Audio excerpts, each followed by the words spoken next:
First of all, Tyson Fury, congratulations on a great fight.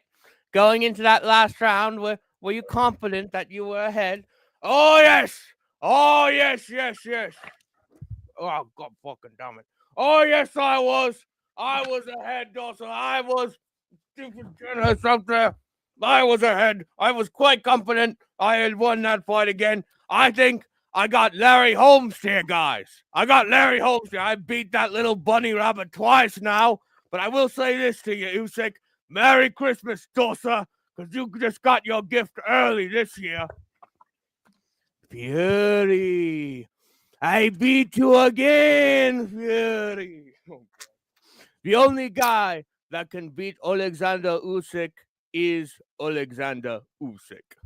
And of course, my little stuffed animal friend that I have right here. I tell you what, he's mad as a hatter, that one is. Tell him, my son. Tell him, my son. Troopers and grinders. What an incredible boxing card. Wait, scratch that. What an incredible boxing main event. What an incredible performance from Moses Itauma on that boxing card, Troopers and Grinders. And there was also other stuff that was on that card that we will get into. But yes, the undisputed heavyweight championship of boxing was discounting Daniel Dubois, but we don't talk about him here. Was on the line.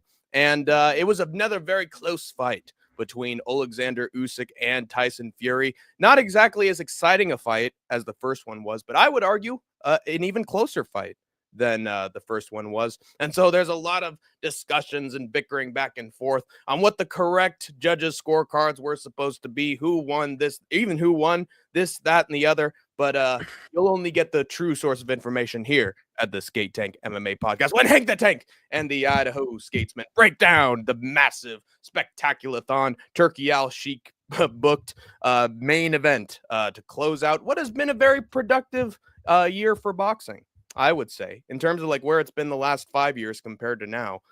Another super card main event to close things out. Rip Inoue versus Goodman. We'll see you in a month. But yeah, a very interesting main event, and we'll get into it, Skatesman. But we haven't talked to each other about the main event since it took place. So I'm actually interested to see what your opinion is about it. Yeah, I said in the preview show that no matter what happens, as long like if there's not a knockout, people will say this fight was worse. And you did just say it wasn't as entertaining as the first fight. Again, there wasn't any moment where any man was like really hurt. Yeah, I would argue that this was a better fight. Just for my own personal taste, I thought this was a really technical fight, and really like a hard depends on a hardcore boxer's like. And I know that that's kind of a cop out. A lot of times people will say, oh, well, it was a chess match. And they're like, nah, fuck you, it was boring. But I truly do believe that this was a really technical boxing match. I was intrigued. Like, I was glued. One thing I did want to do, though, is watch this without commentary this time. And because the commentators are just such ass kissers. But yeah, I thought the fight was amazing. And it was close as well. I'm glad that you said that. Because it was close. Yeah.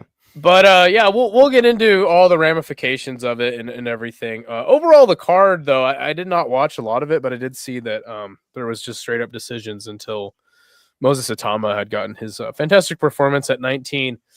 But I think, and technically, Serhei Buhachuk.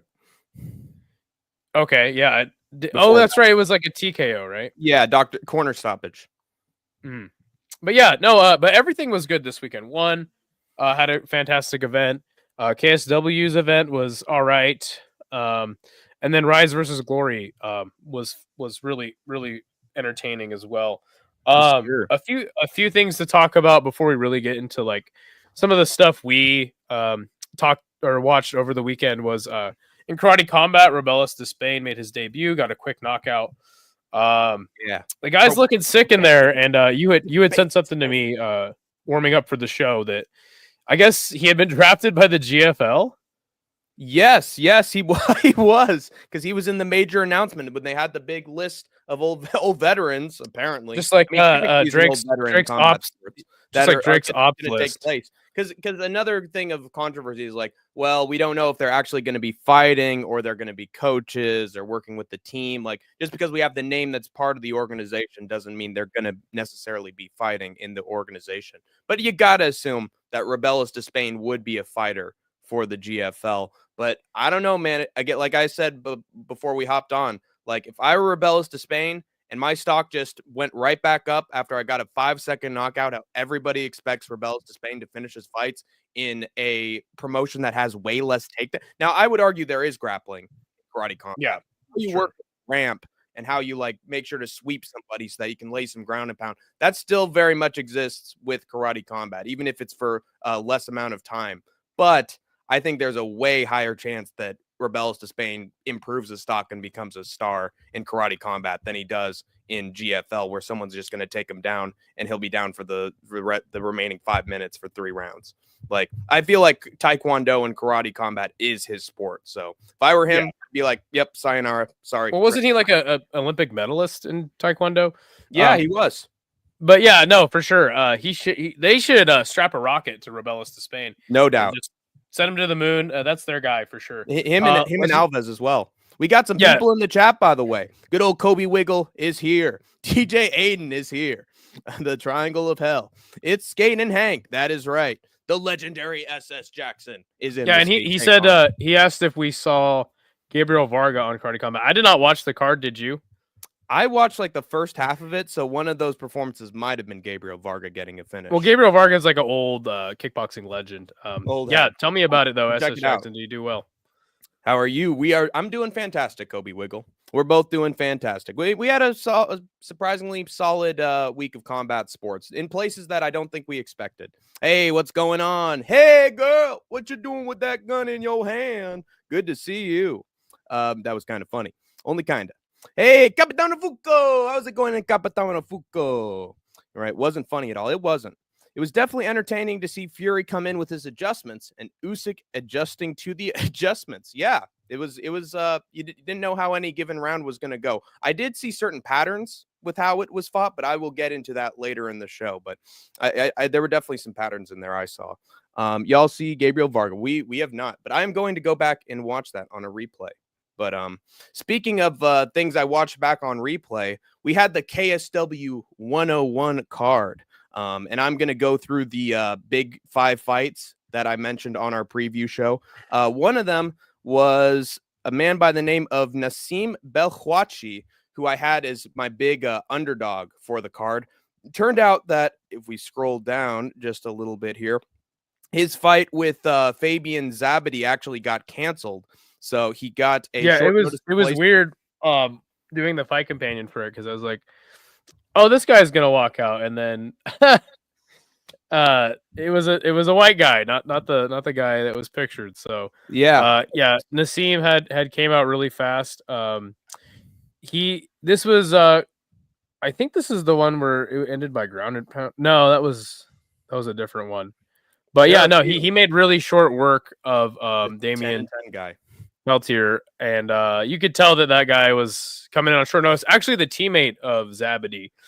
This card was decent. There was quite a few quick finishes. So definitely there was a few fights that kind of slowed the momentum of the card, though. Mm-hmm. Yeah, but I remember I was looking back on Twitter for this highlight, and I saw the French commentators were like, Nassim! It went absolutely crazy, even though he destroyed a fellow Frenchman in the process. But hey, I guess he's the bigger name, so who gives a damn, you know? And then we had a shocking moment in the feature fight where the heavy favorite Alain Vandermeer got absolutely slept in less than 2 minutes by Laid Zerhoni. Who saw this coming except the ones who know that in KSW, it's up in the steroids and it's first round knockouts. And sometimes that rule applies to some of the biggest upsets that the company has. But you saw this one live as well, Skatesman. This was freaking crazy. Yeah, I don't know if I actually remember this one. It just happened so fast. But a lot of people were telling me that Vandermeer was going to get it done, and he got smoked. Yeah, absolutely smoked. So that was shocking. The place blew, of course, because Laid Zarhani was the Frenchman and Alan Vandermark was the German. And it doesn't matter how big a prospect you are. If you ain't French, they're rooting against you. So there you go. And then we had what was a very predictable fight between Marcin Held and Davy Gallen. I know it's KSW, the Broids and all, but Held is a very good grappler. Held goes for the submission every single time. He got Gallen down, and then like a Venus flytrap, he had him in sort of a guillotine position, and he's like, and just wrapped it in more and more and more, tightening up like a boa constrictor until he had to tap out. So yeah, it was a mounted guillotine too. Easy work from Marcin Held. And then this is when Skatesman sort of ducked out because he had something important to do. But I look back at this one. Saladin Parnasse, he got the round 2 knockout of Wilson Varela. I think I had him by round 3 knockout, but he got it done a little bit earlier. I just thought that Parnasse is a very special striker. He gets it done on the feet any way he wants. He's gotten all sorts of unorthodox strikes with kicks and knees up the middle and head kicks. The guy's a human highlight reel. And this time it actually wasn't that exciting, I'd say. He hit him with just like, oh, all right, bam. Down he goes. Very conventional strike. And then he just finished it on the ground. Nasty stuff. Curled him onto his side so that he just couldn't even move. And perfect work from Saladin Parnasse. And he earns another, what was it, Skatesman? Like $400K check per appearance in something like that. I think that this time it was more of a master class rather than just like a highlight reel crazy knockout. From all accounts, he had made Wilson Varela just look like he shouldn't have been in there with him, and he was the number 1 contender in the weight class. So good work for him, and glad to see him. Just glad that we have really good fighters outside of the UFC that are getting paid. Yeah. But the KSW might have to bring in some contenders from outside organizations for Saladin Parnasse. Yeah, maybe throw Kaya Sakura in there. Yeah, that'll work out great. The flyweight champion in Rising. Yes. Against, welterweight champion. But yeah, overall, this card was all right. I honestly KSW is a fine promotion. I think that a lot of the praise that this organization receives is a little overblown.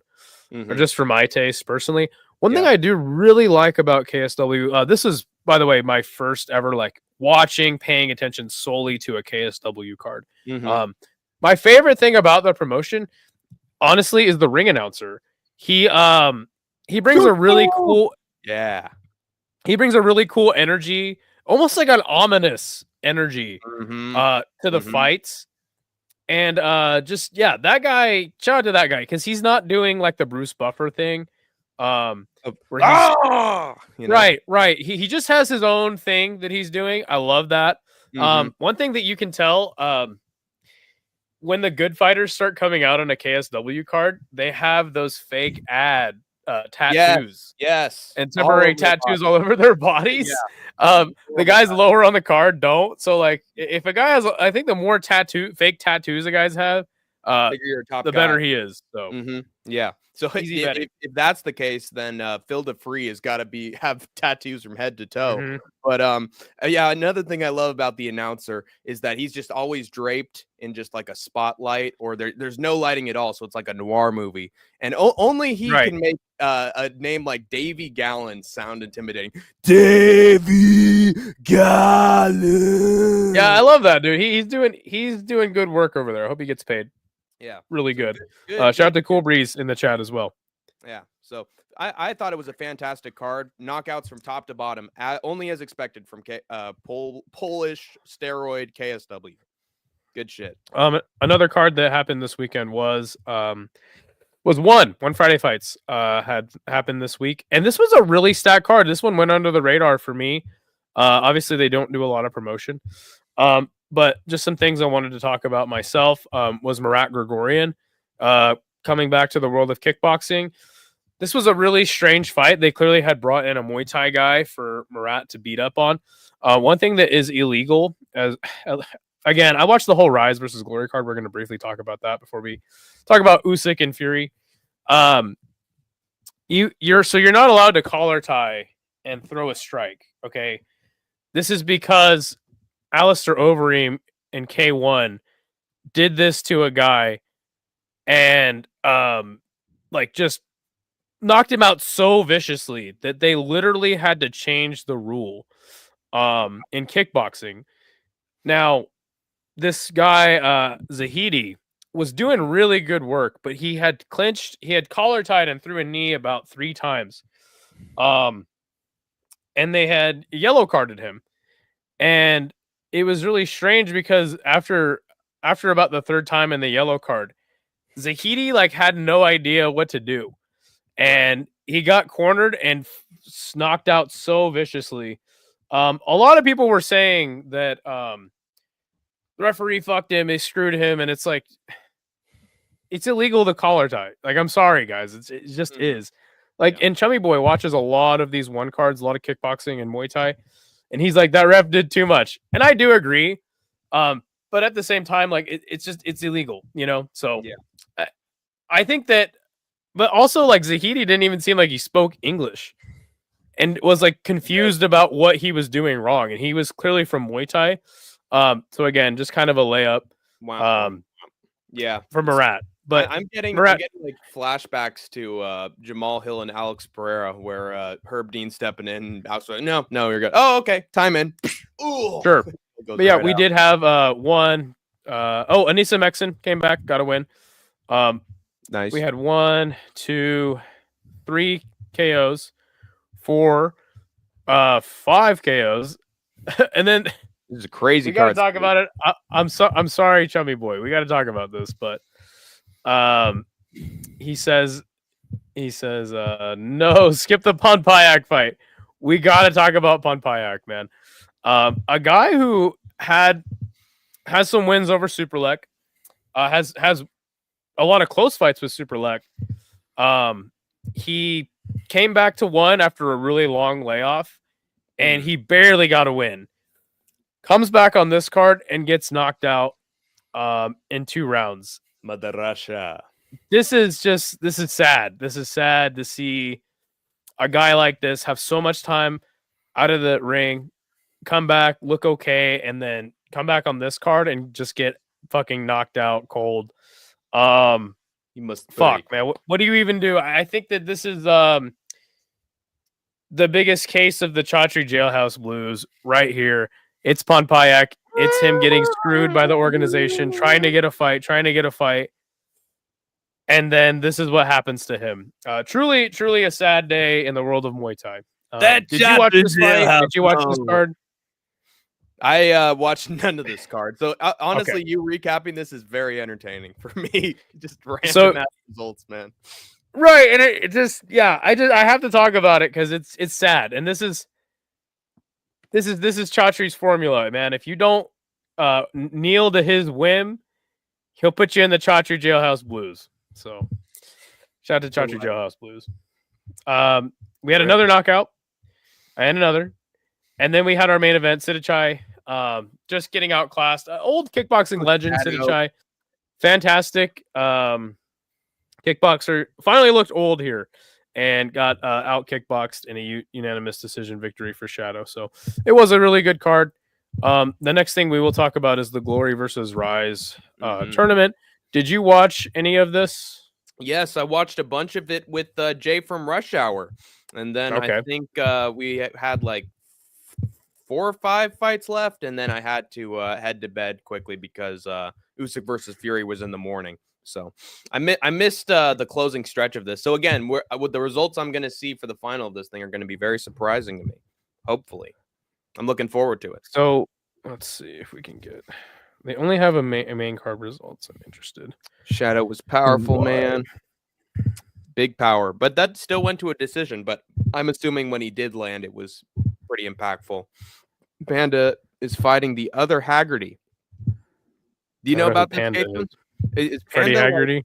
Yeah, is Panda the woman that kicked Stamp Fairtex's ass? I have no idea. Yeah, I have no idea either. God, it's pouring outside. Holy shit. So we had the Rise versus Glory Grand Prix. I love one-night tournaments. I love kickboxing. Come together like Voltron, you get something like this. K1 is fantastic, but it's impossible to watch. So we got Rise versus Glory, and I am so happy that these Rise fighters like get a platform like this, you know. Yeah. Ultimately, it was two Glory fighters in the main event, which broke my heart because I wanted all the Glory fighters to lose. But we got to talk about Miguel Trinidad, a 23-year-old. And he got a quick first round knockout in 3 minutes in. Super quick knockout. He moves on. We then had Chad Collins having absolute war with the Mexican kickboxer Vidales. This was one of the best fights I've seen in a long time in kickboxing. The pace was amazing. Both men came out and battered each other. Yeah. And it had me worried for Chad Collins, who has a win over Petch, who was the favorite to win the tournament. But Trinidad actually had knocked him out earlier this year in another Grand Prix. And this was an absolute war. If you get a chance, find this fight on the internet, go back and watch it. I remember Skatesman said during Jay's live stream that like I just watched these are two of the greatest like kickboxing matches I've ever watched live, or like at least two of the most insane ones. I remember this was definitely one of them. The pace was so high, and what I had said is like this is the best fight I've ever seen in a tournament. Because usually people fight like they're in a tournament, right? Like they fight like they got to go 3 more fights in the night. This was not one of those fights. This was an absolute war, and it actually cost Chad Collins up earlier in the card. Sung Hyun, I think his name is Sung Hyun Lee, fought Paposhi. This was the other fight that was fantastic. Yeah, an absolute war. So many knockdowns. Lee had gotten bloody early on. Yeah, and he just came back like a zombie, and had gotten 2 knockdowns by the end, and the decision had went to him. One judge actually had it a draw. Actually, was this the one that had went an extra round? I don't. One of these tournament fights. I think it was another one that was less good. And then Shiratori, he got absolutely. There was one involving a guy whose like head was like fully shaved, and he was just a small, mean little man, and he got a 4th round. I remember that. Shiratori fought Petch, who was the favorite to win. The longtime Glory champion, I think for like 4 or 5 years now. He got absolutely bullied. He was flopping all around the ring. Petch is an amazing kickboxer because he has adapted the Muay Thai style to kickboxing perfectly. He's able to do all the trips and throws in a clean way and use the angles. Masterclass from him. Just blew the doors off of this guy. He never had a hope or a prayer. Yeah. Brutal. In the semifinal. Cool Breeze gives some context. No, Panda Estupinian. It's not Estupiñán, it's Estupinian. Oh, he and his twin brother are one fighters. Hopefully they will both fight the Haggertys. Yeah, I know Estupinian from that big one show that Skatesman was at. He was like second to first contest, and he got a huge finish. I like Estupinian, that one at least. In the next round, Chad Collins got knocked out with a body shot and a knee from Trinidad. He got blown out of the water by Trinidad in the first round. And I kind of knew I was scared for Chad Collins because, like I said, he'd already been knocked out by the 23-year-old Trinidad earlier this year, and he had an absolute war in the fight beforehand. So he got dusted up pretty quick by Trinidad. And then Petch fought Sung Hyun Lee again. Same thing, just cleaned him up. And then in the final, Petch did beat Trinidad very easily, just kind of cruised. A lot of people had said that Trinidad had gotten robbed. Either way, it's just, and kind of like a guy we'll talk about later in Usyk, it's just hard to beat Petch over the distance, right? Petch's only loss in the last 5 years has come from the Glory welterweight champion. He had moved up a weight class to try to fight him. It was a very uncompetitive fight because Petch couldn't really do a lot of the things, and like in Muay Thai where he can bully his opponent. So yeah, Petch does win the tournament. For some reason, they're not showing. Yeah, I think there were fights. Ryujin Nasukawa's fight. Yeah, there were fights outside of the tournament format that I think one of those went to the 4th round. It was like a super fight or something, I believe. Yeah, that was Senekata versus the Canadian. That fight sucked. That one put me to bed because we actually did the live stream where Senekata fight, where he defended his Rise title, and this was on the line on this card as well. The guy is totally boring as fuck, and I'm so glad a Canadian beat him, of all people, because I am so glad to see him dethroned. I'm gonna pull up Ryujin's fight here. Sure.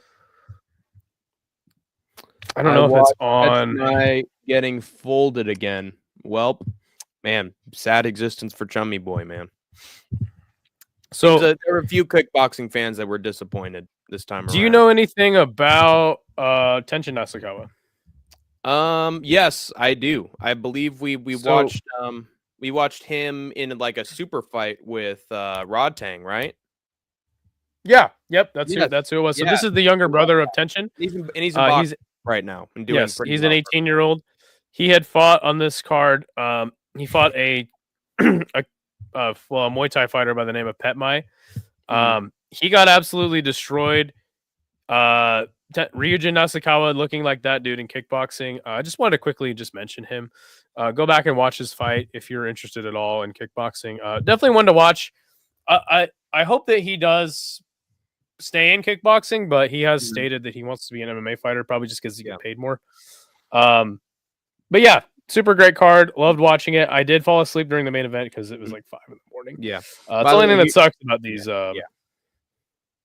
By the way, here was the fight that went to a split. It was Panawat TGT of Thailand taking on Chan Hyung Lee. So that was one of the fights. And as Skatesman mentioned, here was the big super fight between Ryujin and PC Superlex. So on Tapology, they had the more full card results. But I enjoyed it while it was on. Some really good fights. I wanted to see some finishes, but you know what?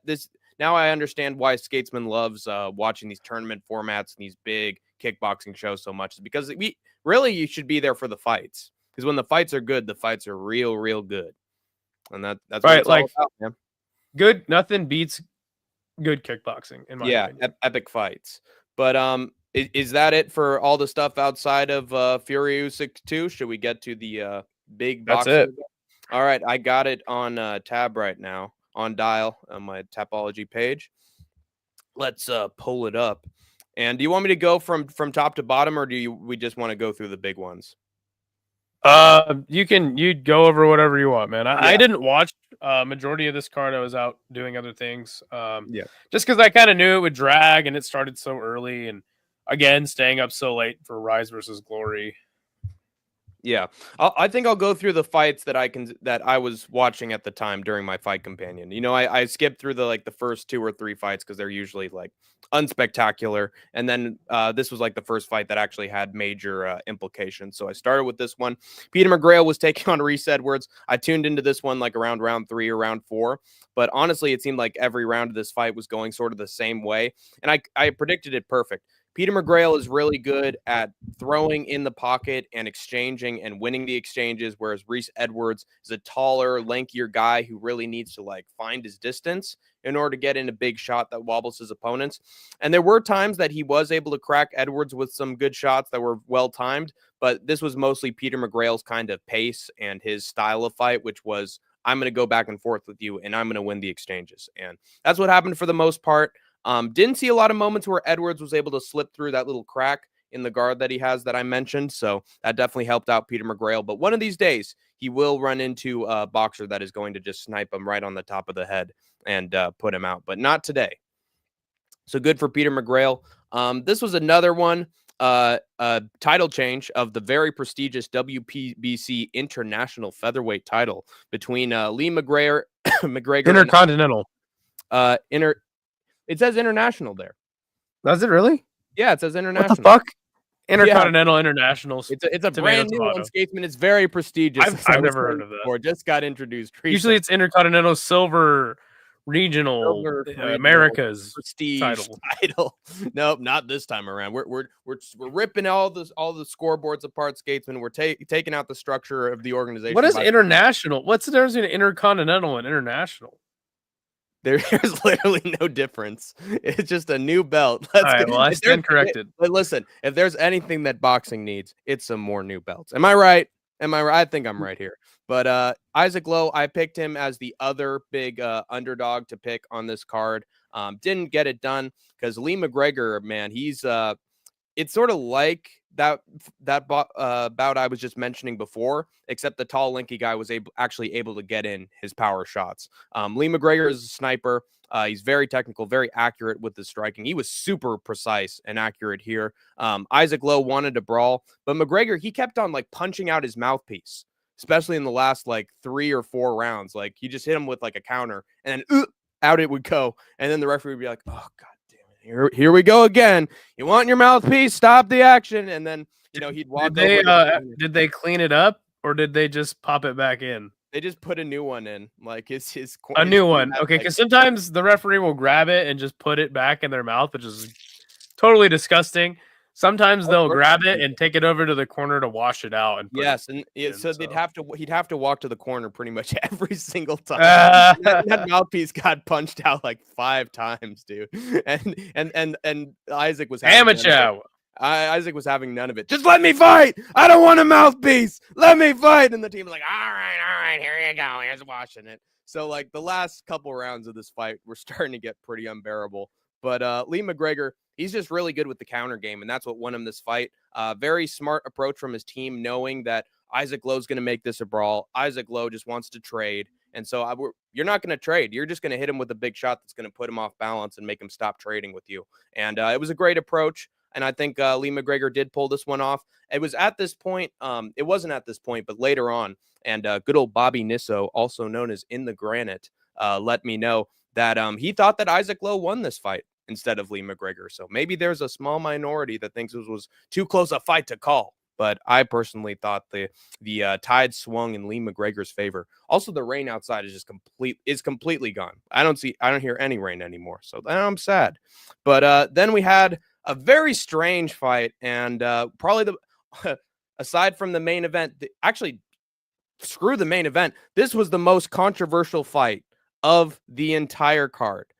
Johnny Fisher was expected to get a round 1 knockout, because he was like Moses Itauma later on in the card. First round knockout. Oh, this is going to be a lot of the same thing. Dave Allen's a schmuck. Who's he fought? Johnny Fisher's just going to put in that 1-2, bing, bing, down he'll go. And it was looking like that in the first round. Johnny Fisher was getting through the guard with the uppercut, big body shot. Oh, counter, left, right, 2, 1-2. God, he's bloody. He's all over the place. And then, sort of like Michelle Pereira and all these other like one hitter quitters, the round 2, round 3 started, and he started to gas. We started to see him go back and forth. He was losing his balance. Oh shit, I'm on the back foot. I've never had this happen in my entire boxing career. And Dave Allen was like, you know what? I'm going to be on the front foot this time, and you're going to start eating some knuckle sandwiches this time, pal. And around round 4, he cracked Johnny Fisher with a huge shot. Didn't take him down, but he was up against the ropes. He was just eating punches. And around the later rounds is when Johnny Fisher got dropped. Oh, shit, this huge change of momentum. Dave Allen, he's got this. My God, Johnny Fisher. I mean, to give credit to Fisher, he's a tough son of a bitch, because he still stayed in there and he was still able to hit him with a big shot every now and again. Still has power in his fist, but he was like sort of a victim for the last 4 rounds, in my opinion. I don't think he won 1 round, and I checked on my own scorecards. Dave Allen had an incredible upset until he didn't. And then the 10th round ended, and the winner by unanimous decision. Oh, wait, no, it was split. Split decision, Johnny Fisher. And everybody went insane in my chat saying, what the fuck is this bullshit? I had Granite on because I thought that Johnny Fisher was going to get a first-round knockout. So, hey, have Bobby in here for a quick finish. It'll be a good time. And it was still a great fight. Lots of knockdowns. So we did get a fantastic fight, but a horrible, horrible outcome, in my opinion. And I was checking the scorecards. This was a highway robbery right here. I don't think Fisher won 1 round of the later rounds. So absolute ridiculosity. And they keep their prospect, who's now completely lost his luster, alive, and he'll probably get slept in his next fight if he's having performances like this one. SS Jackson said that this robbery saved his parlay. It saved my pick. Probably saved a lot of parlays. I shockingly only got one fight on this whole card wrong, and I felt guilty over it for like 2 of them. So yeah, thank the boxing gods, or thank the house for this one. And thank the judges. House always well. wins. Yes. So, yeah, rip Bobby Fisher, Johnny Fisher, and any other fights he has. Good for freaking Dave Allen. That kid's gonna have a future. Speaking of having a very bright future, we got Mr. Serhii Buhachuk coming off his fantastic fight with Virgil Ortiz Jr., that fight of the year contender, took on Ishmael Davis. Both these men had this fight after they lost majority decisions against their in their last fight. I can never put a handle on what the name of the boxer was that beat Ishmael Davis on the last card. I think it's Paul something, but I always get his name mixed up. But it doesn't matter. Both these guys, I thought, man, this is going to be a fun fight. Again, I kept Bobby Nizzo in the granite on here, and he ended up staying with me for the rest of the card because he loved the card so far. So we watched the main event together. This was one I was really looking forward to. And then instead of a big back and forth war, we got a one-sided ass whooping from Sergey Bohachuk. I really didn't see any moments of success from Ishmael Davis here. And Granite made a great point, midway through this fight. Yeah, dude, he's got muscles all over, but that muscle ain't translating to good punches. It ain't translating to accuracy or, a technique. And that was true. Bohachuk was just beating him to the punch every round, showing great technique, just really getting in close, uppercut, up body shot, and then the combinations followed. And Ishmael Davis, he just didn't have a prayer, dude. He was getting beaten up in the, rounds 4 and 5. Round 6, he was just tired. He was exhausted on the stool. He didn't look like he was quitting, but it looked like his team was. Yeah, didn't they stop it in the corner? Oh shit! This kid's done. This kid can't make it past this round, and so they waved it off, and it was pretty much perfection. Flawless victory from Sergey Bohachuk, in my opinion. Very shocking outcome, but I was lacking a finish for this whole fight companion, so I've raised my arms in fucking victory that Sergey Bohachuk was able to get a stoppage for once on this card.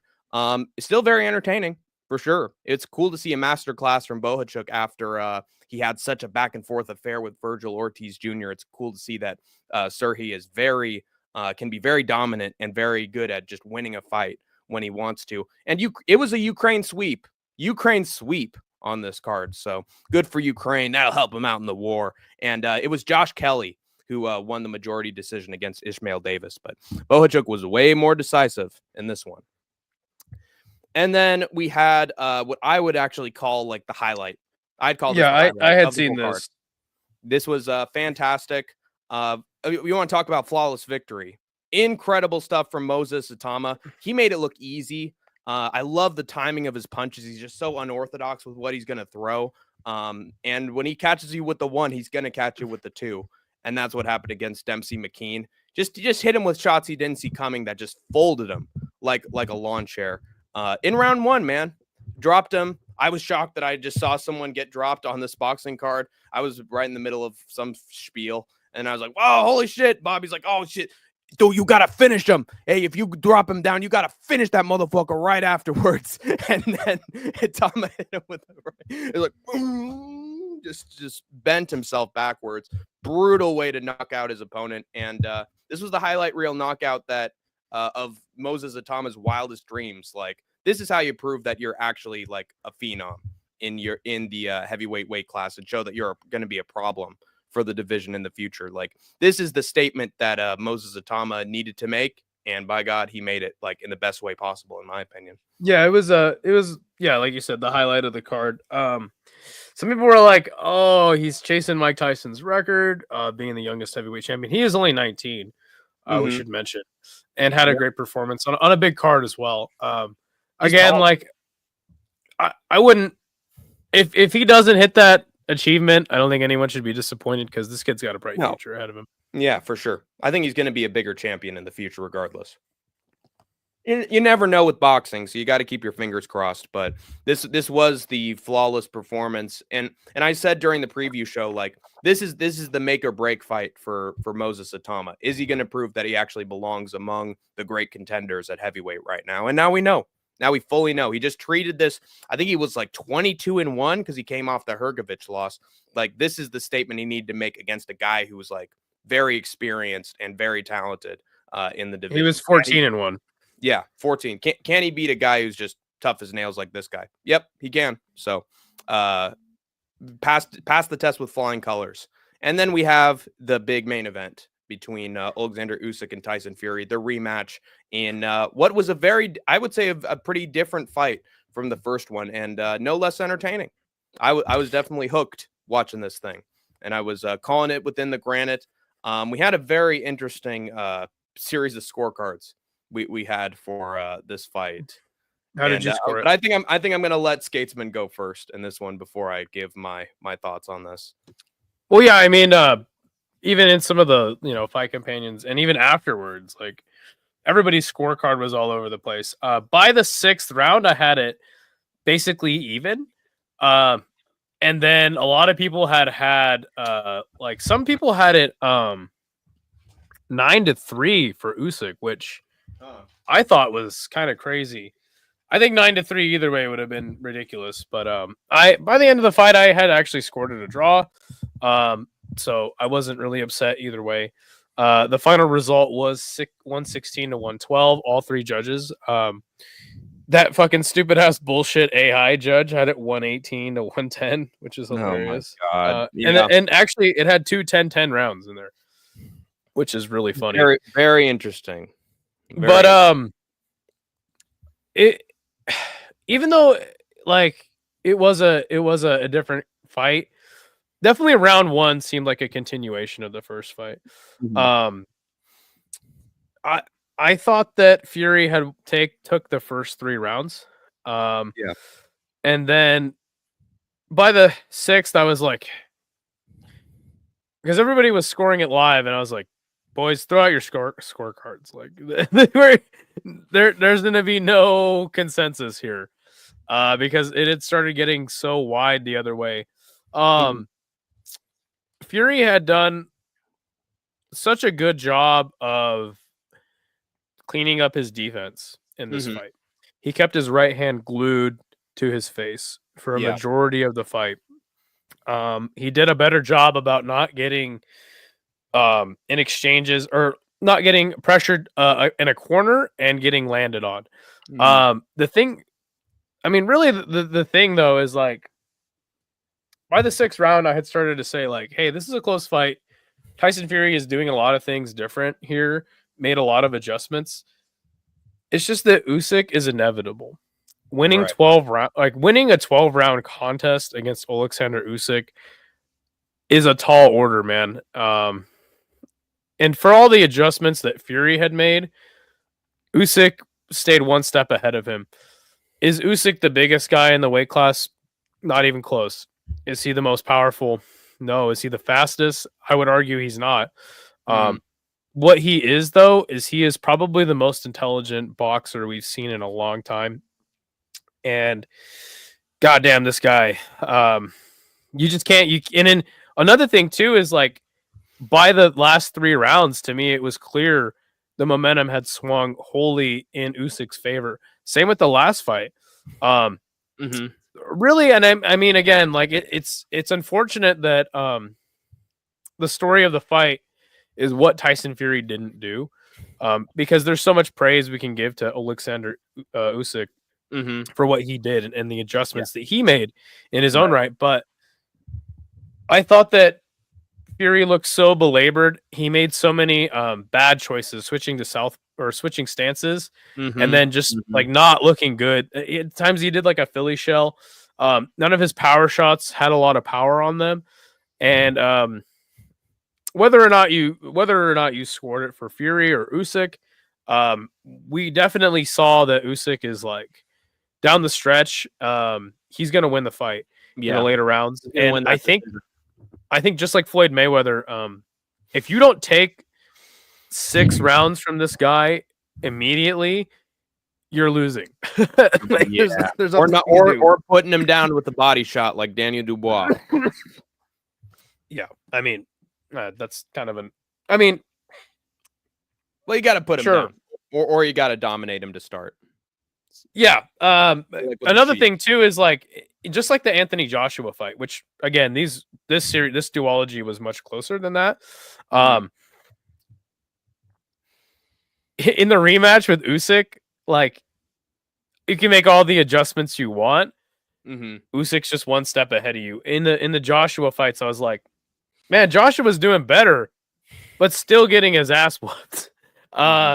In this fight, I was like, man, Fury is doing really well through these first 6 rounds, but it's Usyk, you know. No. And again, by the later half of the fight, Usyk was taking not to over. mention his accuracy. I think he had landed 50% of his power shots, which is just unheard of in boxing. And Fury had actually outworked him. He had landed more shots by the end of the contest, but doesn't matter, man. Usyk is he's too technical. Exactly. He's like a fucking doctor in there. Yeah, and you know that goes into my interpretation of the fight as well. That there were some people telling me, "Oh, Usyk was just outstriking him." Usyk, like, if you look at the statistics, if you look at the numbers after this thing that were automatically given afterwards, oh, Usyk was just outpointing him. It's obvious. And I was like, that's not what I saw. I saw Tyson Fury like staying out of the corners, staying away from the ropes, pressuring forward for most of the fight, and he was the one like putting out the volume. Whereas Usyk was the one who was like delivering in the big strikes when it counted, and he was stealing back the rounds. That's mostly how I view the narrative of this fight. I scored like the first 3 rounds for Fury, and that might be controversial right out of the gate. Some people were like, "Oh, I did too." Yeah, but I had the first 3 rounds of Fury. I thought he was doing excellent. Again. And I really got to give Fury credit for this one. Like in the first fight, he really was getting pressured and pushed back in the corner, and there was nothing to do about it. Like he wasn't doing anything to tough through.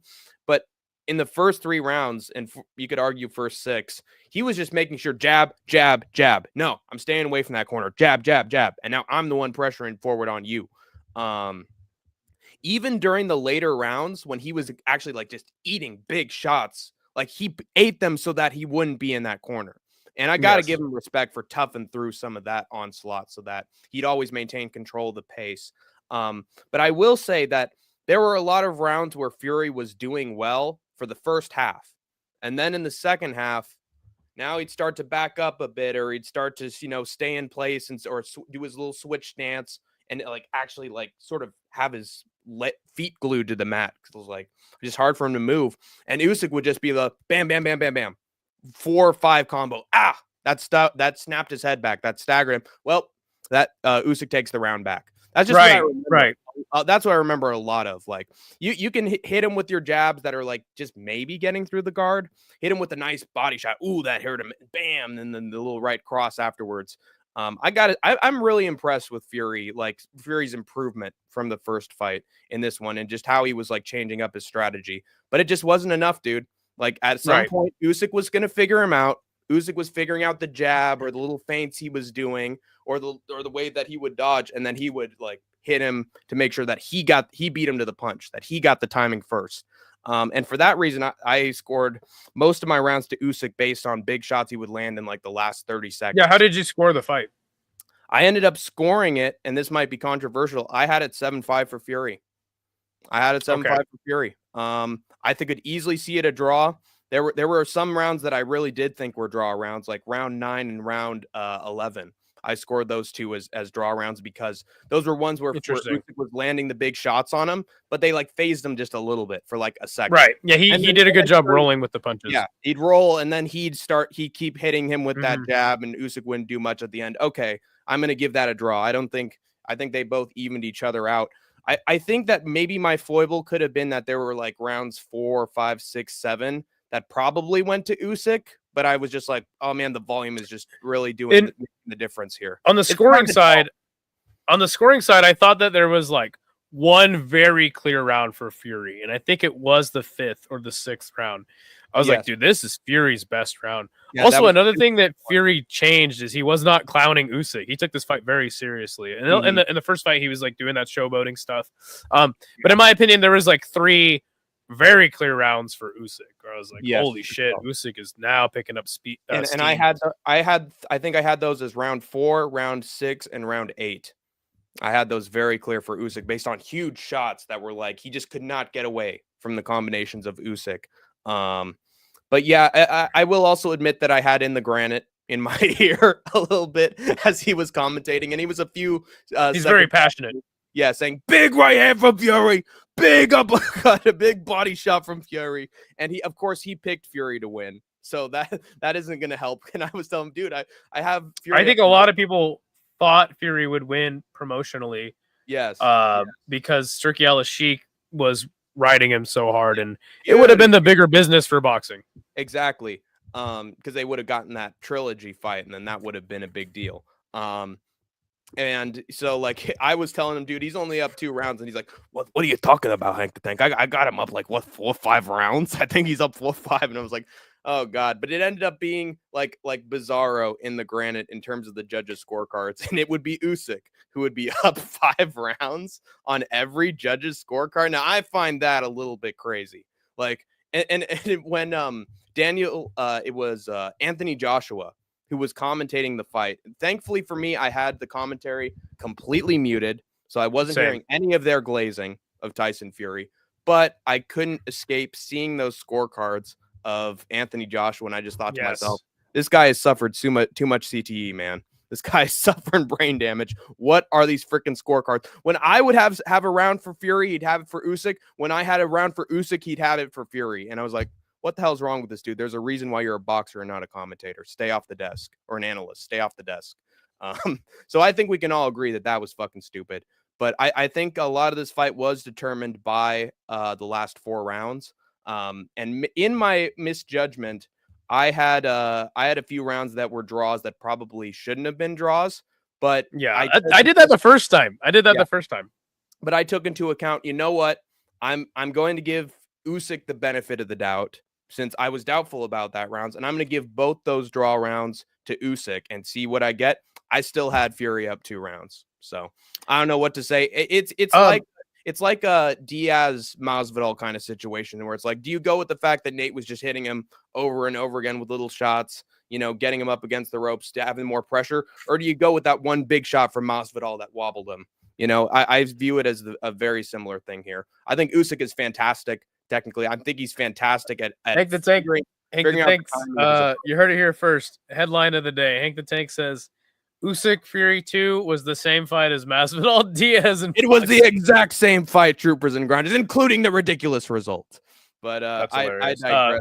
Black Betty says, Granite felt strongly that Tyson should have been awarded a knockdown when Usyk sat on the stool. That's really fucking funny. One thing that I want to mention is Alexander Usyk reminds me so much of prime Alexander Volkanovski. In that he does so many, like he did an interview with Luke Thomas where he said like his fighting style is like scrambling the brains of his opponent, right? Mm-hmm. He uses so many fakes and feints and like little subtle movements to make you think he's going to do this, zig when he's going to zag. Yeah. And honestly, Usyk reminds me so much of him in his prime. You heard it here first. Headline of the day. Yeah. Alexander Usyk is boxing's Alexander Volkanovski. And it's true. But I mean, it sucks that we're talking so much about what Fury did and what he didn't do other than what Usyk did. I just think that Tyson Fury, the weight of the man that is Tyson Fury takes up so much of your mental capacity in a promotional or like fight that it's hard. Also, like I've said this ever since the first Tyson Fury fight I ever watched. Like, this guy's like a fucking cartoon character. Like, he doesn't even look like a real person. Yeah, he does. He's just this massive man that's like so light on his feet. Yeah, but yes, another thing that Usyk is like Peter Rabbit as well, the Tricks Rabbit with those. I'm coming for you. It's a funny match. Like, I remember the first face-off they had. It was just Fury like just standing over him like, I'm gonna get you, buddy. And then Usyk was like, It's like I need these two to fight. They're so goofy, just like bouncing off. I think that the biggest story of Usyk and Fury, the duology, is that though Tyson Fury has all these things that he will promise, he goes another way in what the fans want him to do when he actually delivers. And I think that these fights are just such a good metaphor for that. And that just like in this match, though he made the adjustments, he wasn't able to deliver anything significant ever in offense to Alexander Usyk. And I think that's truly what lost him this fight. Now that we've kind of analyzed the fight, in the aftermath, obviously Daniel Dubois ruins Usyk's moment in the ring unceremoniously. Good punch, boy. And oh my god, that reminds Usyk me of something. Dude, when Daniel Dubois was in the crowd, fucking Bobby was looking at him and he was like, dude, look, there's Cedric Doumbé and Hank the Tank. Yes, Cedric Doumbé is there in the crowd. I'm like, don't you mean Dubois? Oh yeah. And I was like, oh, you got your black fighters with French last names, with French names mixed up, Bobby. And it was sort of reminded me of Terrence Well, Crawford. he is from Quincy. Kendrick Lamar at UFC 306. He is from South Boston. So yeah, that is true. Hasn't seen one in a very long time. But yes, he unceremoniously ruins his post-fight interview. And then surprisingly, now I don't know if this is just like Usyk saying this or what. A lot of people expected Usyk to retire immediately afterwards. He goes, dude, let's run it. Yeah. Dubois calling him out, and Usyk's just like, yeah, no problem. I'll take this guy on. I don't give a fuck. Now, the only problem with this is that Daniel Dubois is already booked to fight Joseph Parker before this Usyk fight. So do they cancel that, or do they go with that as the number one contender fight for Usyk's? That'll definitely be the number one contender fight. Yeah, no doubt. And I've been hearing different things about it. Like some people are telling me, dude, Joseph Parker is going to smoke Daniel Dubois. People forget, man. That guy absolutely ruined Deontay Wilder. He smoked Zhihei Zhang. He's going to beat up Daniel Dubois. I've been hearing a surprising amount of opinions saying that Joseph Parker is going to school Daniel Dubois before he even gets to Alexander Usyk. What are your thoughts on that take regarding how that fight's going to go? I mean, regardless of who you think is going to win that fight, I just think that it's awesome. The story of Daniel Dubois, is awesome. He's such a young dude. People forget about that. People forget, man. Yes. But it's just awesome that we have a vulnerable champion. Yes. A guy who was known, much like one of your favorite fighters, Charles Oliveira, a guy who is known as a quitter in high level matches, overperforms in the Anthony Joshua bout. Definitely don't count out Daniel Dubois. No. Don't count out Daniel Dubois. You know, I think that we've seen the best of what Joseph Parker can bring to the ring, and it's not anywhere near the best of what Daniel Dubois is going to bring to that ring. Yeah, for sure. And I might be tempted if he smokes Joseph Parker. I might be tempted to go Dubois by knockout, like round 6. I sort of see it in my mind a little bit, so maybe I'll be Hank Stradamus there, or I could just switch to Usyk once I hear that one guy breaking down the fights. And you know what? Usyk's really good in that ring, and he's gonna show it to Dubois. I got Usyk by decision, and like that sultry voice, I gotta go with the transatlantic accent on that one. Master Sanchai asks, who is more technical all time, Usyk or Klitschko? Depends on what Klitschko brother you're referring to, because I think that Vitaly was probably the more technical of the two brothers. Vlad having the more power, also a longer career and fighting more of the top guys in the latter generation. Right. Also, Vlad was in the crowd. He's also rumored to make a comeback as well, which is very interesting. That's interesting. I think that because Usyk is smaller, had a longer career at cruiserweight, moving up to heavyweight, I think that it's just it's inevitable that he would be the more technical, higher IQ. Yeah. Klitschko's had a big man game. Alexander Volkanovski boxing. Yeah, exactly. The Klitschko's had a more of a big man boxing game. At times utilizing like their weight, sort of like Tyson Fury. So yeah, I would say Usyk. And SS Jackson says that both are consistent with their technique. Klitschko was just more basic. Yeah, that makes sense. So Usyk's probably just better at adjusting. That's what makes him such a good point. So what is next for Usyk? Do you want to see him fight Daniel Dubois, another heavyweight, or what do you want to see Usyk do? Retire on top? I don't know, man. I want to see the potential of Dubois beating him. Like if he beats Joseph Parker, and fingers crossed he beats Joseph Parker, because that guy's public enemy #1 on Hank the Tank's list in terms of boxers. So that'll be sweet. Why? If he beats. Because he had a boring fight, in my opinion, with Deontay Wilder, and then he had a boring fight with Zihe Zhang. I just don't like him, man. I don't like his style, and his fights don't produce diamonds. So I want him to be bumped off the list. Daniel Dubois is way more entertaining. Dynamite Dubois. I want him to be the contender. It just sells itself. And I think it's a great move for Usyk to take on Dubois, because if he beats him the second time, that really adds to his legacy. And then people will have questions after that. Then I see him retiring after that. But my dream, my fantasy would be Martin Bakole, or Moses Itauma, one or the other, slowly finding their way up, and then bam, down goes Usyk in a brutal knockout to end his career. Down goes Usyk. Down goes Usyk, and Itauma in a neutral corner. And the big Martin Bakole. Oh my God, he broke the stool. He's so big. So, but yeah, definitely.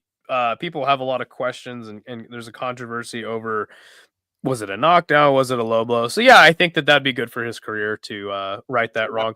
I think you guys are way out on this. Referee's discretion. Referee ruled it a low blow. I don't see any controversy there. But yeah, again, there's a lot of talk about that in the community. So I fully understand that. I got a question. If he beats Dubois and then retires, who do you seeing win the vacant heavyweight title after he's gone? Bakole really does seem like that dude. Yeah, at the moment. Let's go, Bakole. But it's weird because you've had this. There's a fantastic boxing channel out there called Boxing Encyclopedia. I recommend everybody watch that guy's videos. He does really good, like, historic breakdowns of literally decades of boxing at a time. They say like 4-hour long videos of an entire decade of heavyweight boxing. He calls Fury, Wilder, and AJ the three-headed monster of heavyweight boxing of the last 10 years. He is absolutely correct about that. So that three-headed monster, which the Boxing Encyclopedia has coined the term, has been slain, right? Like, we've seen all of them lose. They didn't. Shout out to Tyson Fury, shout out to Deontay Wilder. They're the only two willing to fight each other. Tyson Fury was. We got Big Red in the chat. How's it going, Big Red? And we got a $16 donation from Big Red. And we appreciate you, buddy. We appreciate the donation, man. Welcome back to the Skate Tank Army. How's it going, Dylan? Thank you, sir. But anyway, as Skate was saying. Yeah. Tyson Fury was actually booked to fight AJ after the second fight with Wilder. And Wilder actually took him to court and exercised a contractual rematch obligation. So that fight never happened. But again, the three-headed monster has been slain, so we're seeing this new crop of heavyweights move up. So as far as who will be the next champion after Usyk, it's hard to say. And it's also harder to say who will be the next long-reigning champion and, like, the guy of the division, because it has been Tyson Fury for so long. It would be pretty incredible if it was Martin Bakole, though. I could see him just going on a streak of just finish after finish after finish. And in the heavyweight division, that's what you want. The big guy who's going to deliver the big finishes. I actually had an interesting conversation in the No Chills Discord server where I was asking, like, everybody, would Usyk staying around and, like, you know, continuing to defend his title be good for boxing?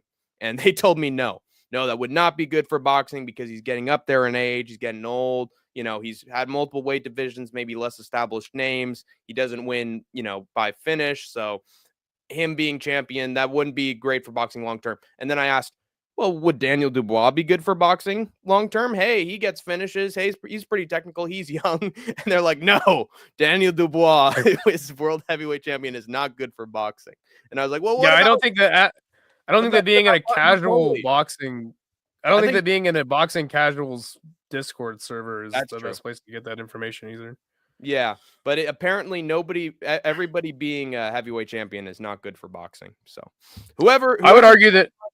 Oh, but yeah, let's hear Skatesman's argument because this one's more important. I'm just saying, I would argue that again, like a vulnerable heavyweight champion like Daniel Dubois is good for the sport because you don't really know what's going to happen. Like, because we've seen him quit, we've seen him get knocked out. We've seen him get stopped, and we've also seen him overperform. Yeah. I think that would be fantastic for boxing. As far as Usyk, though, like eventually what happens, and it's interesting, like because Klitschko's had a long reign, never fought each other, so they had long reigns at heavyweight as well, and people hated him, and it's arguable that they contributed to the downfall of the popularity of heavyweight boxing because they were so technical and won so many fights. I think it would be, you might see something similar, but I would argue that Usyk is much more entertaining than either of those men.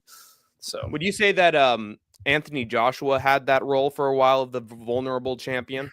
Yeah. He lost to Ruiz and then he got the belt back. Ooh, he could lose it again. That is entertaining for sure. And Big Red comes in with his own insight on it. Usyk is on pace to become the all-time great. I've been saying that he is.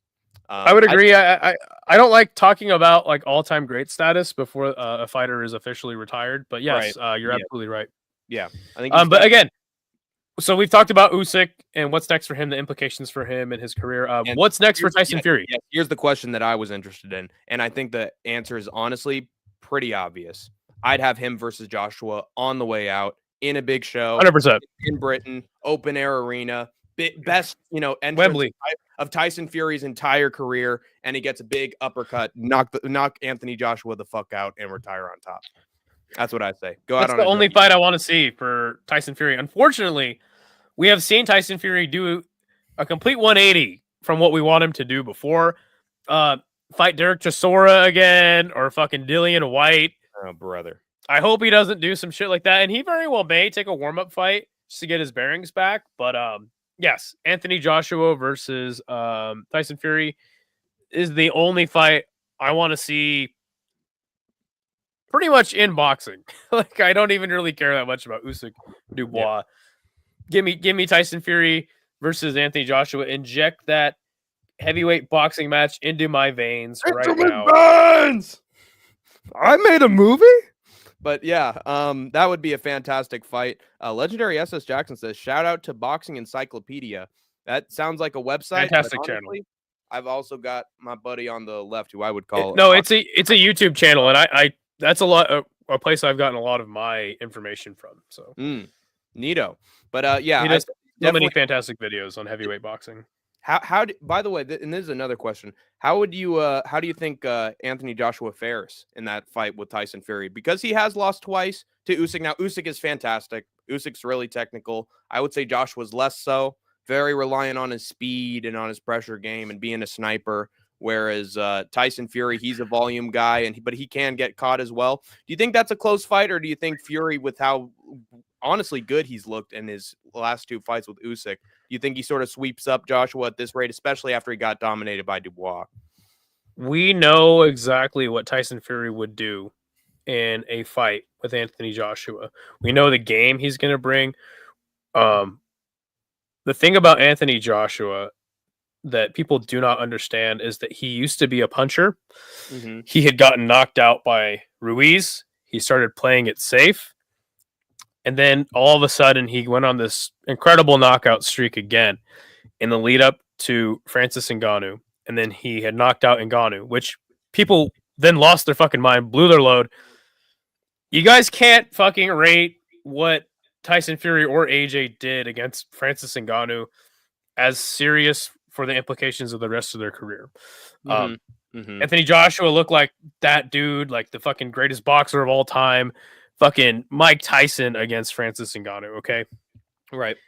He then has a fight with Dubois where he tries to be a puncher again. He gets knocked out by Dubois. Now listen, I've said for a long time that the biggest problem with Anthony Joshua is he doesn't know if he wants to be a boxer or a puncher. He cannot meld the two. I have heard that from you before, yes. Because I've heard him say, I literally have heard him say, after he beat, who was it that he beat? Oh, it was fucking Helenius. After he knocked out Helenius. Robert Helenius. He's like, hey, listen, I've learned in the past year that, a hook and knockouts are good, but it's the jab. The jab will take you around the world. It's like, dude, you're fucking how many fights into your career? You've had this many pay-per-views, and you're just now telling me about a fucking jab? There we go. What are you like? You're just he. I think that it's the coaching, honestly, and like you remember there was this stretch of his career where he was hopping around gyms, like testing different gyms. Mm-hmm. I think that the biggest problem with Anthony Joshua is, again, he just does not know exactly the boxer that he wants to be in that ring. I think if he could get with the right team, and again, I think he already kind of has like his team set in stone, but I think if he could bring the right game plan to a fight with Tyson Fury, there's potential that he could win. But again, we know exactly what Fury is going to do in that fight. I personally have Fury winning on points, maybe a late stoppage from Fury, but Fury's looking old. He is. Anthony Joshua, he's kind of, even though he just got knocked out by Dubois, I personally think that he still has a little more momentum left in the game than Tyson Fury does. Is that enough for Fury to still win or Anthony Joshua to overcome? I don't know. That's why I want to see this fucking fight. It's the only fight in fucking boxing that I want to see.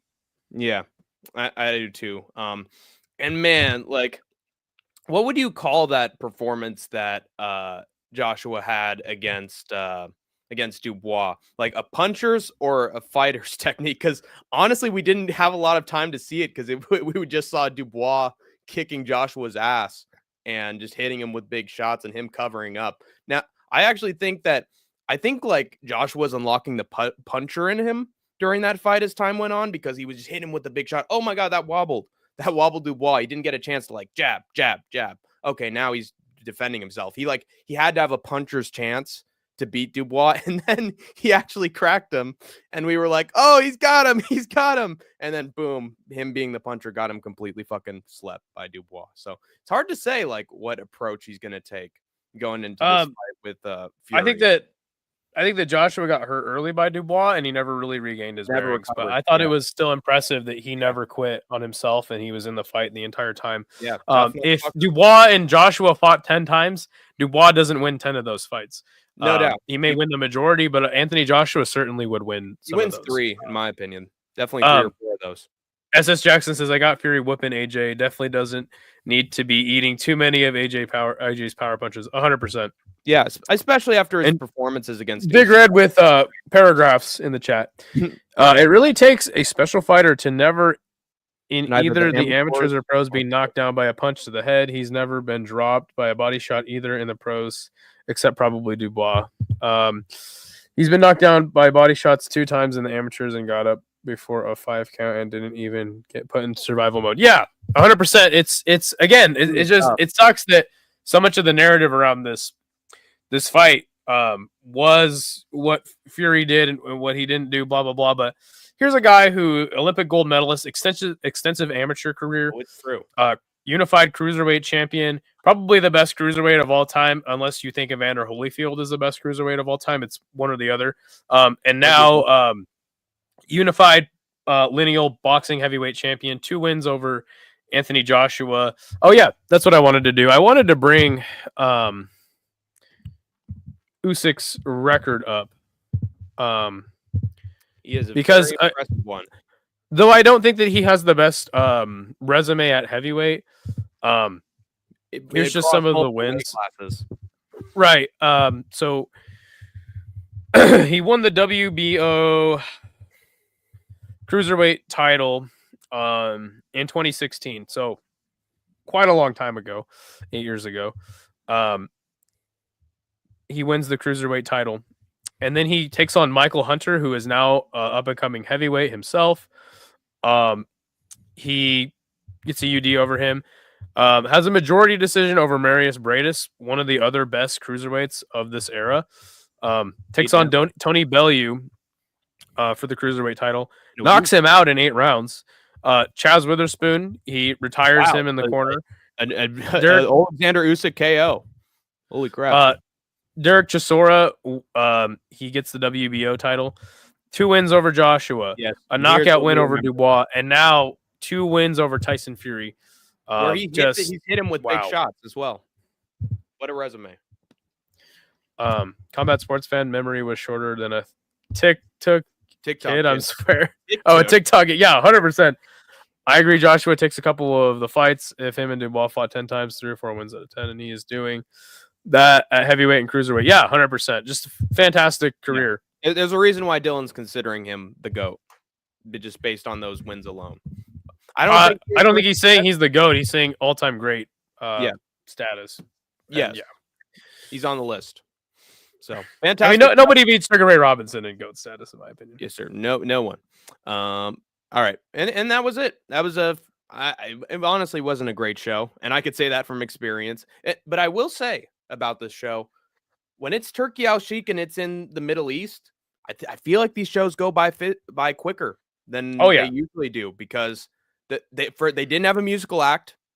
It was actually really weird. They had like one guy who was like, playing drums, and I was like, who the fuck is this guy? But he was doing like, the introduction for like Usyk to come in, or for Fury, I forget who it was, but he set the pace for the big introduction. They had like the hologram Tupac Shakur graphics like in various places. They were pulling the discount UFC 306 with the statues getting turned into the boxers, and it was a really quick introduction for the fight. No hour-long musical guest to make us like fall asleep at our desks. I actually think it was like a 5-minute wait, 10-minute wait max between fights, which was actually very much appreciated, especially. Yeah, there was a rumored concert before the main event that that never happened. Hooray! So I think Turkey Al Sheik should learn from this in the future. No concerts for the main event. People, especially people who are former, MMA fans, former, Muay Thai kickboxing fans, any fan, they just want to see the main event. They don't want to wait forever to see the main event. So give the people what they want, and they might actually keep coming back. But if you what did you think about Turkey Al Sheik's car giveaway? Finally they gave it to a guy who was actually excited to win the car. The other guy was like the rich. First guy, and he was just like, "Oh, I'm on my phone. Hey, honey, I got another car for the garage. Yeah, great." Everybody's always on their phones during these Saudi shows, but not this guy. He was like, "Whoa, yeah, that's me, and he's just big man, just waddling his way. That's someone who deserves a new car right there. And then he even cut a promo afterwards. I was like, "Oh, son-in-law!" And I was like, you know what? I'm happy for this guy. Finally, a deserving winner of a car. Someone who is actually like brings the energy to the show. So finally, Turkey did something right.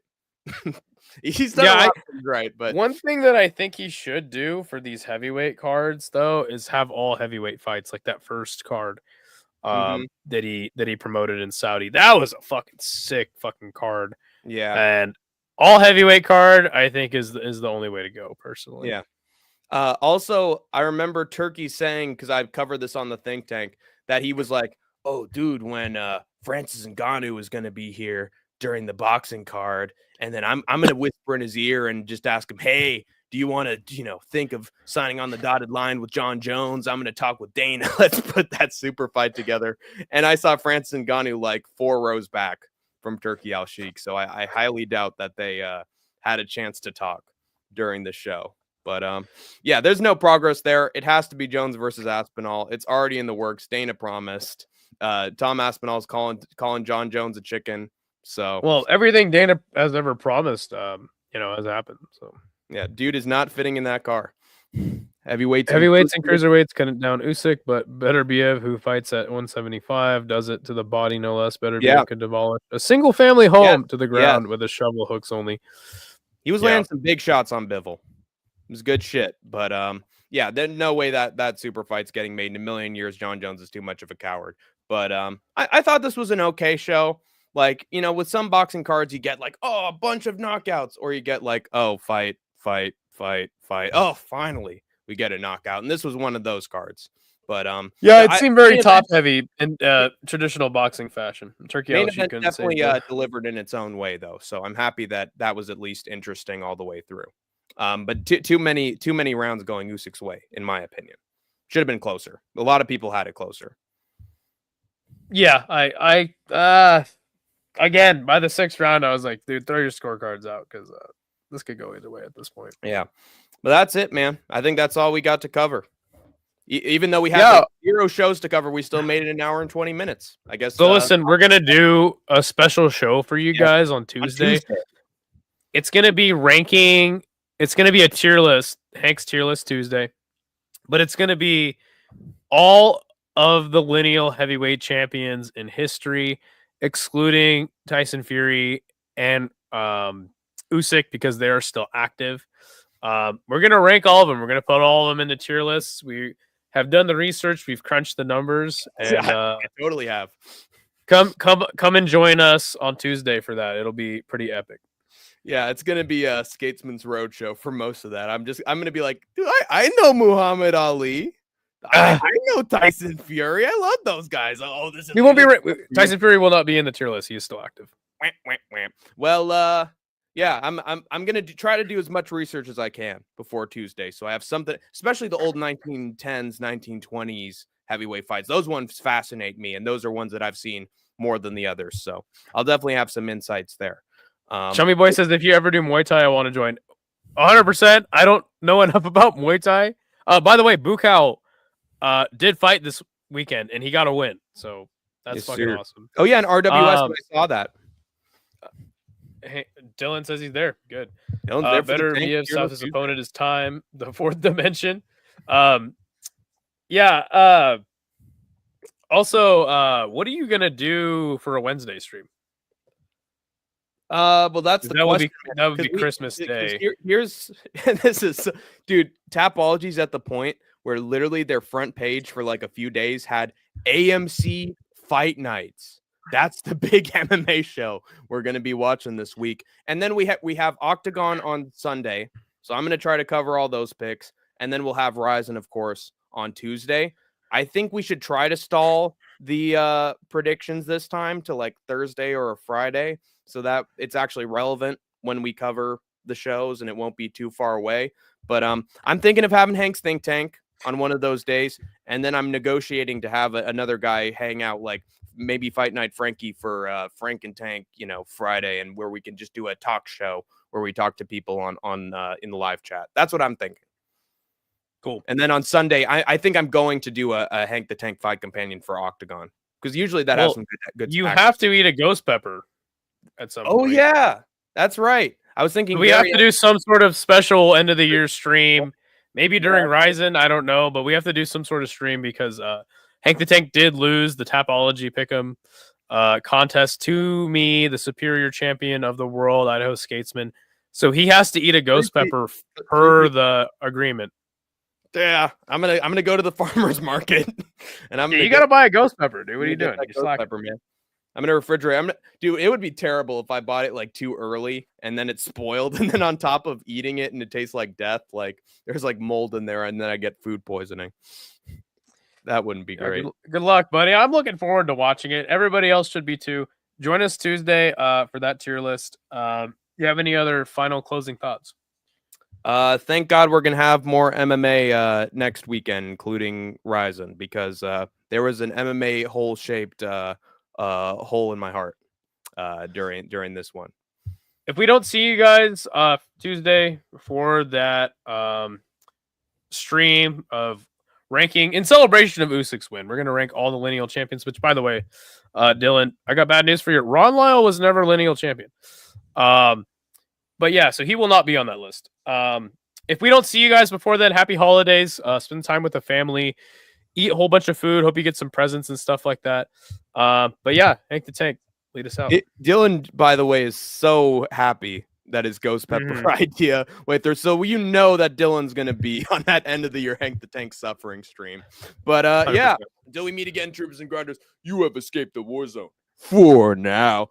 Oh, I love my little stuffed animal. Oh, I couldn't box without this guy. Give me that puppy, Dosa. Give me that puppy. I don't want to this. Oh,